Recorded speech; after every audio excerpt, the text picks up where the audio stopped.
How do you think this will play out on the court with Russ, Paul, and the new star, Melo? Kevin, this will be the prevailing narrative that follows around the Thunder on the court all of next season. You know, we all saw it last year with what Russell Westbrook did in crunch time.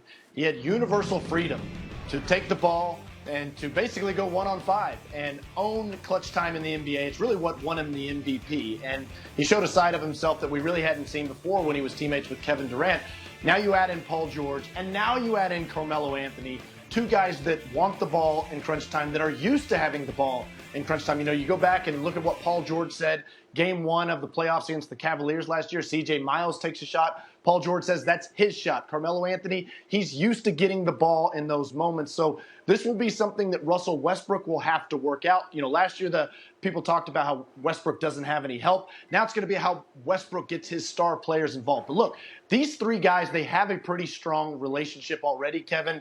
Russell Westbrook, Paul George, our Adrian Wojnarowski reported they were immensely important in the recruitment of Melo and getting him to waive his no-trade clause to join the Thunder. And then you also look at the fact that Troy Weaver, the Thunder's assistant general manager, actually recruited Melo to Syracuse as an assistant coach. So there's a strong relationship there in Oklahoma City already. And I think that that's kind of what the Thunder feel, is that these players are going to be able to fit seamlessly in together. But really, Kevin, it comes down to Russell Westbrook. Can he get these guys involved, and can he keep them happy? Because, look, we all know what's going to happen. Russell Westbrook's going to get the ball in crunch time, and it's up to him to decide what to do.